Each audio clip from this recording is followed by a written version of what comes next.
आजकल बहुत सारे बच्चे ये कह रहे हैं कि उनको एंग्जाइटी होती है। मुझे भी होती है। एंग्जाइटी मेरे लाइफ में the way it presents itself is जैसे मैं आपके साथ बैठ के बातें कर रहा हूँ, I feel nervous, I feel anxious. मुझे ये लगता है कि पता नहीं मैं क्या बोल दूँगा, आपको कैसे लगेगा। एंड आप it's a tough conversation for me to have. बहुत सारे बच्चे एंग्जाइटी के बारे में बात कर रहे हैं। ये आपकी ज़िंदगी में भी आता है, और जब आपके बचपन में आता था आपने इसके साथ किया क्या? आता तो होगा। ऐसा तो नहीं है कि परमात्मा ने कुछ मेरे लिए दरवाजे बंद रखे होंगे। जो हर एक को देते हैं वो मुझे भी दिया होगा। लेकिन हर एक की अपनी इन चीज़ों को मैनेज करने की अलग अलग क्षमता होती है और अलग अलग स्टाइल होती है। ये आप मुझे, अगर मैं ये आपसे सीखना चाहूँ तो how does one do it?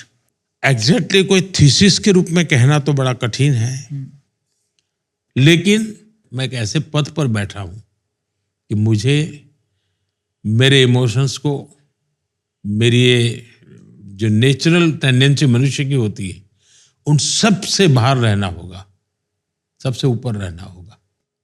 अब जैसे 2002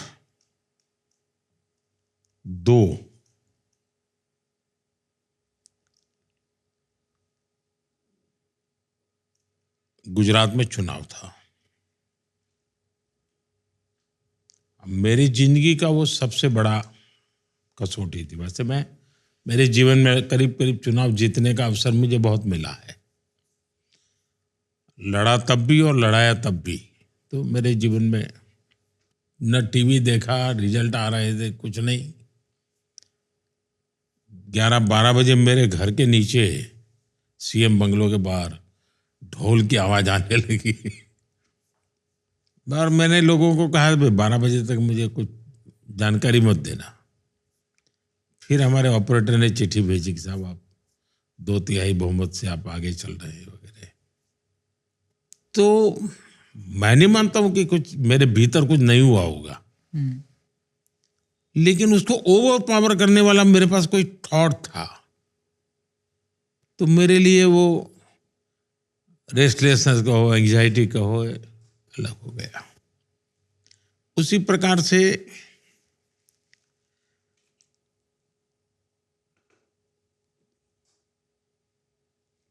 मेरे यहाँ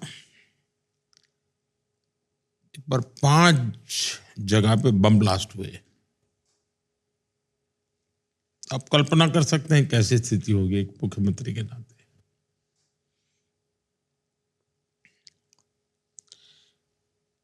तो मैंने कहा मैं पुलिस कंट्रोल रूम में जाना चाहता हूं। तो मेरे सिक्योरिटी वालों ने मना कर दिया कि साहब अभी पता नहीं कहाँ क्या पड़ा होगा और आप कहाँ जा रहे हैं। मैंने कहा जो भी होगा मैं जाऊंगा। वो बड़े परेशान थे कि ये आखिर कर मैं आकर के गाड़ी में बैठ गया। तो चलती, मैंने कहा पहले अस्पताल जाऊंगा। नहीं, बोले साहब अस्पतालों में भी बम फुट रहे हैं। मैंने कहा जो होगा होगा, मैं जाऊंगा। तो मेरे भीतर उसको आप कह सकते हैं कि रेस्टलेसनेस होगा, एंग्जाइटी होगी, लेकिन मेरा तरीका ये था कि मैं अपने मिशन के साथ खप जाता था। तो मैं उसको अलग रूप में अनुभव करता हूं। शायद मुझे उसमें जिम्मेवारी का भाव आ जाता है। मैं 24 फरवरी 2002 को जीवन में पहली बार एमएलए बना। 24 फरवरी 2002। 27 फरवरी पहली बार मैं असेंबली में गया। जीवन में पहली बार विधानसभा गृह में गया। मेरी एमएलए की आयु 3 दिन थी और अचानक गोधरा में इतना बड़ा कांड की खबर आने लगी। ट्रेन में आग लगी है, धीरे धीरे खबर आई मरने। तो मैं बहुत ही स्वाभाविक, जो भी रेस्टलेस कहो, जो भी, क्योंकि मैं चिंतित था। मैं हाउस में था, में मैं निकलते ही मैंने कहा भाई मैं गोधरा जाना चाहता हूँ। तो मैंने कहा यहाँ से बड़ौदा जाएंगे,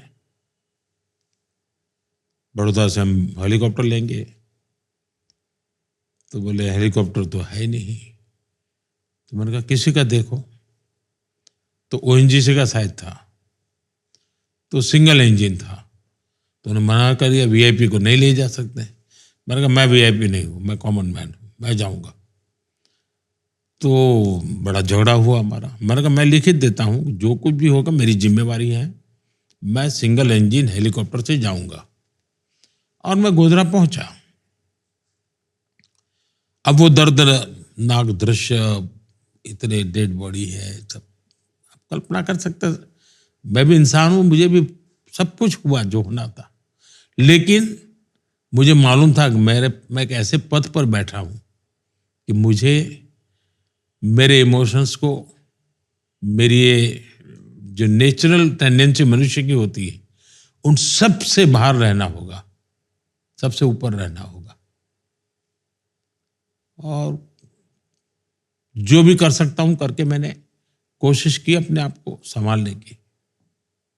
पर जैसे मैं परीक्षा पे, चर्चा पे स्टूडेंट से बात करता हूं, तो मैं उनको सारा उसका लेसन समझाता हूं कि भाई तुम दिमाग में से निकाल दो कि तुम कुछ करने जा रहे हो, तुम्हारी रूटीन एक्टिविटी के हिस्सा बनने ऐसे जाओ।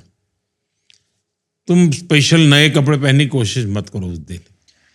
क्या आप ऐसे सोचते हैं कि वर्स्ट केस क्या होगा?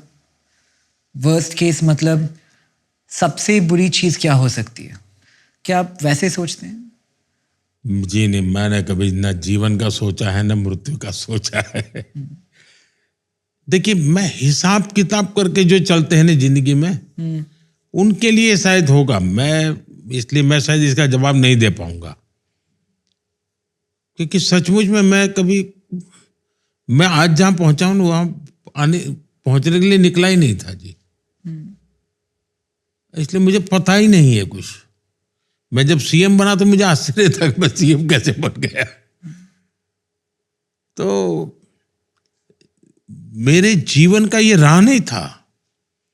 दायित्व आया है तो मैं निभा रहा हूं, उसे अच्छे ढंग से करना है मेरा मकसद रहता है। पर कोई इस काम के लिए चल पड़ा था ऐसा नहीं है जी। इसलिए मुझे वो हिसाब किताब बैठता नहीं है जी, जो सामान्य जीवन में होता है।